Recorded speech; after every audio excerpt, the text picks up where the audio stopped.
Hello, everyone. My name is Caitlin, and this is Poetry and Prose Adventures. I am in my mid 20s. I love reading, I love horror, I love rock and roll music. Those are just like a few tidbits. I might be awkward. This is my first video for this channel. I do have an Instagram page for it already. I was finishing up college, so I just didn't have the time to film anything. But I'm going to do my 2025 summer reading list, and I don't want any of these to fall over. It's a hefty one. And I'm missing a book on the stack. Hold on. Okay. So most of the genres that I read are like thriller, crime, some horror, depending on who it is. I love Gothic literature. Anything on the banned books list. We can get into that later. I have I can do my 2024 reading list, which honestly kind of sucked because I tried to read the Anna Huang, I think that's how you pronounce her last name, the Twisted series. I made it 3 books in out of the 4. The 4th book, to me, in my opinion, was just awful. I didn't like the writing. I didn't like the character setup. I didn't like any of it. And I thought it sucked. And the 3rd one, what is that, Twisted Hate, was kind of shit as well, in my opinion. I know a lot of people like smut. I know a lot of people like romance books. I'm not that kind of girl, and you're not going to find that here. So, if you like true crime, and you like Stephen King, and you like rock and roll biographies, and you like history, and thriller, and horror, and Gothic literature, and literature that makes you question things, like I love dystopian literature as well, this is the page for you. If you are looking for someone that likes romance novels, you're not going to find it here. Sorry. Hate to break it to you. The shirt should say it all, you know? So let's get into my 2025 reading list. My summer reading list, not my 2025 reading list. That started a while ago. It's June. So, yeah. So I just added this one on the top of my list to my reading list, The Witches by Stacy Schiff. My mom thought this book was really good. And I have been, really kind of interested in the Salem witch trials and stuff like that. So I'm excited to be reading this. Also, side note, if you're wondering why one hand has longer nails than the other, I play electric guitar. We're just gonna get that out of the way. Next on the list is Into the Void. This is about Black Sabbath, written by Geezer Butler, who was a bassist and lyricist for Black Sabbath. And this is crazy. I was just talking about this with my cousin. I always think that, the bass players should be the ones writing the books, because in a lot of groups and a lot of bands, it seems like the bass player is usually kind of on the sidelines, in the shadows a little bit. So I've always, wanted to read a bass player's perspective. And when I picked this up, I just saw Tony Iommi. This is Tony Iommi on the front cover. And I didn't know who Geezer Butler was. Now I do. And I should know that because I love Black Sabbath. But this should be really good. It's not too long. It looks like it's less than 300 pages. So this should be a fast read. I love rock biographies. So excited. Now getting into some of my thrillers. I have The Drowning House by Sherry Priest. Let me just read the back for you because it sounded super interesting when I picked it off the shelf, and I just love the front cover. A violent storm washes a mysterious house onto a rural Pacific Northwest beach, stopping the heart of the only woman who knows what it means. Her grandson, Simon Culpepper, vanishes in the aftermath, leaving 2 of his childhood friends to comb the small, isolated island for answers. But decades have passed since Melissa and Leo were close, if they were ever close at all. Now they'll have to put aside old rivalries and grudges if they want to find the man who brought them together in the first place. And on the way, they'll learn a great deal about the sinister house on the beach, the man who built it, and the evil he's bringing back to Marrowstone Island. Love a good island read. Super excited for that. Then I have Joyland by Stephen King. This just looks like summer slasher, summer horror fun. Like the amusement park in the background. It's about a kid that takes a summer job at Joyland after his heart gets broken, and it's supposed to be like a coming of age story, but also thriller, mystery, and horror. It is Stephen King, so I do expect to see some horror in the mix. It's raining. which just makes this so much better. Okay. Disclaimer, I love Stephen King and I hate him at the same time. I don't hate him because his writing sucks. I love him because his writing and storytelling is amazing. But I am a visual reader. So every time I read, my brain is in the book and I am picturing everything that's going on. I read The Shining. It took me, I think, 3 months to read it. And it was the first Stephen King book that I read because I hated the movie so much that I was like, well, if I can get through the book, then I have accomplished at least something in my life. And it took me 3 months to read, and I loved it. But there were also times where I like got so wrapped into the story, and I like had to realize that that wasn't real life. I don't know if comment down below if any of you experienced that with your reading, especially when it comes to like horror, thriller, crime novels. Like, I get scared, and it's literally not real life. So I don't know if that's just a me thing or what. I also want to read Salem's Lot this summer. I wanted to read the Stephen King books in, is it chronological order? And I started with Carrie because it was like the first book that he wrote. And I just couldn't get past the way that he wrote Carrie. And I just wasn't a fan. I honestly felt really gross, and I felt like I needed to bleach myself in the shower. But some Stephen King books I can stand, and other ones are just a little too graphic for me. I was going to read it this summer, but I realized I got rid of it because my parents and I were cleaning out our books, and I was like, that book is evil, get it away from me, I never want to read it.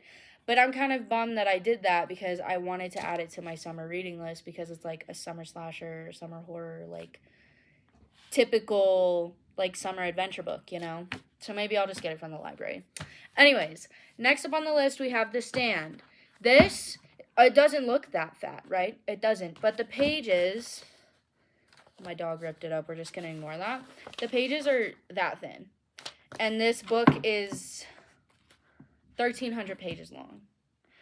And so every time I'm like, I'm going to read that, I think about the daunting task of reading 1,300 pages of a Stephen King novel. So I have not read it yet. But this summer, I will be reading it. After I get through some of the other ones. Because the bottom of the list is what I'm starting. And like what I've already started. So. Next we have All His Pretty Girls by Charlie Cox. I did read this. Well, no, I didn't read it. Oh my gosh. I started it. As you can tell. Did not get very far. But I started it like 6 months ago during the winter, and I was like, this is not the vibe right now. I don't want to read this. So this is about a detective who's looking for a serial killer in the New Mexico mountains. Which New Mexico mountains? I don't remember. I think it was supposed to be like the Jemez Mountains or something like that. I live in New Mexico. So that's why I wanted to read it. And there's four books in this series, I think, right now. One of them is called, like, The Toy Box or something like that. And I'm like, did she take that from the Toy Box Killer, who was a prevalent serial killer in the late 80s, early 90s in Elephant Butte, down by Cruces, New Mexico, Las Cruces. I don't know. So I plan on adding that to my bookshelf. But I need to get through all of these. And there's a lot of material here, you know? I might be having nightmares for the next 7 years because I chose to read all these. Next one is very near and dear to my heart, The Vampire Lestat. I read Interview with a Vampire last fall. And it was a lot. It was one of the first more modern Gothic books I have read. And, like, the only vampire book I ever read, I think, was Dracula. And I had to take a Gothic literature. Well, I didn't have to, but I chose to take a Gothic literature class a few summers ago. And I loved it. I love Gothic literature.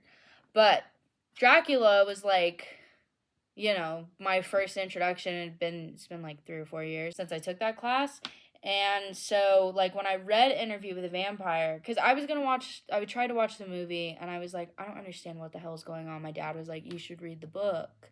And I was like, okay, say less, because he read this, or my mom. Maybe both of them read this series when they were in college.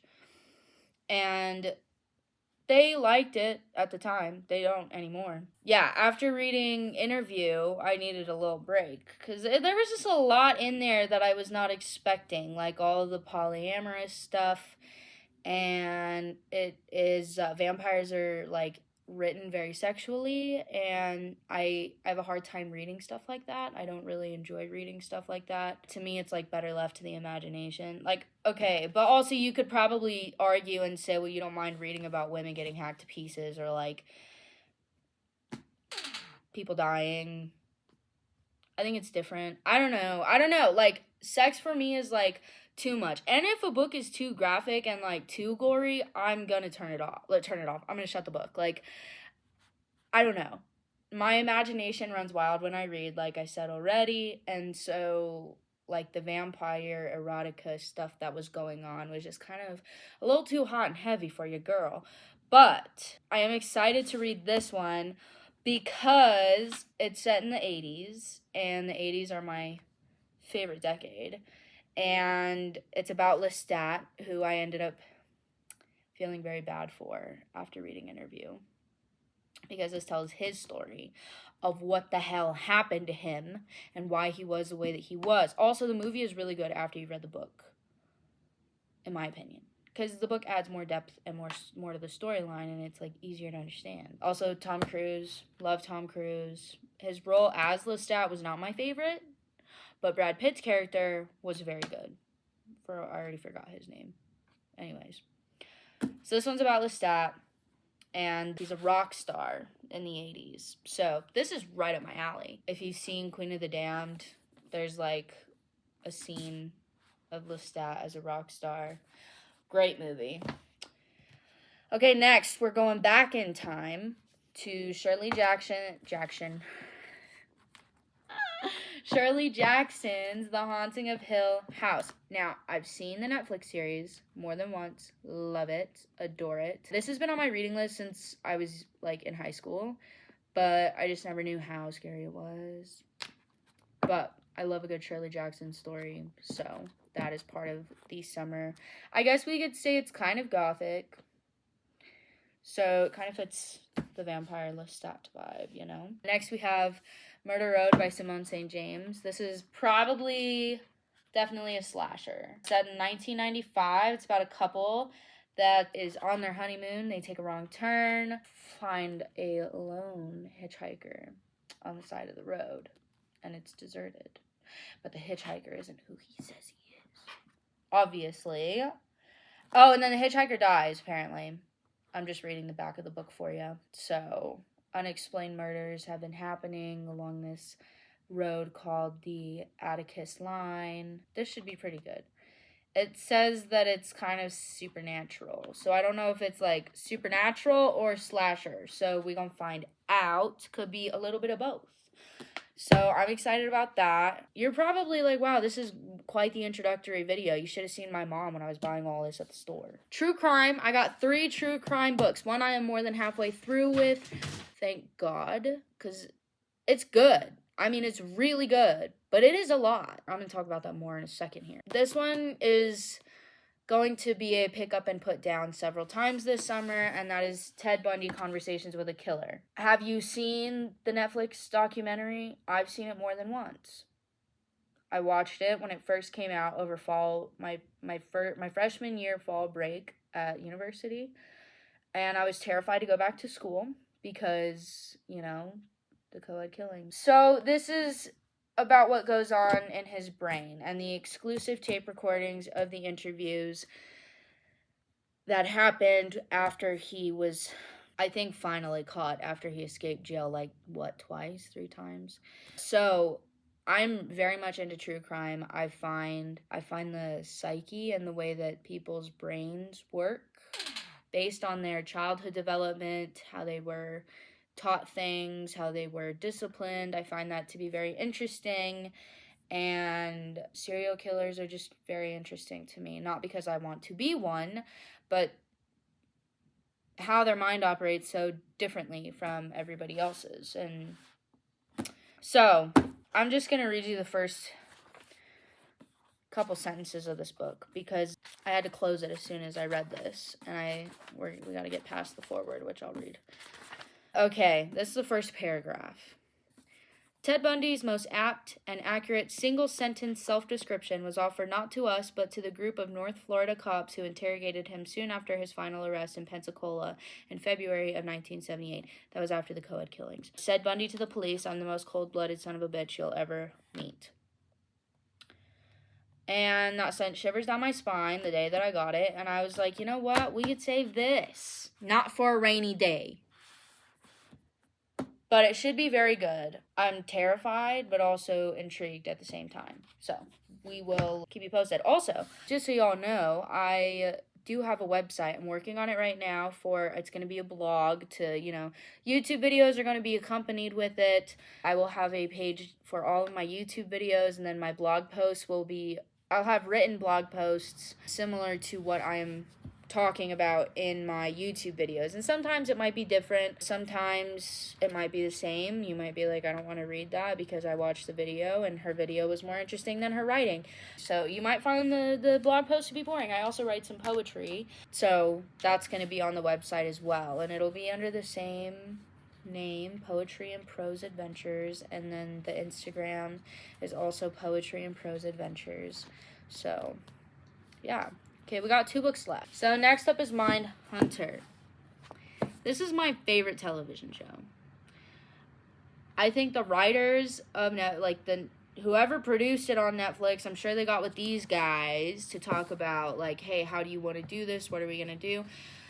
It is so good. And if you haven't watched it and you love true crime, you definitely should watch it because this is about how the FBI started naming murderers, serial killers, and what was a serial killer, and let's interview these people like Ted Bundy, who they did interview more than once, to see how his brain is working and what he's doing. And I just find that so fascinating. There are serial killers, one of the Hillside Stranglers, Kenneth Bianchi, tried to claim that he had multiple personality disorder, and they were like, why are you claiming that?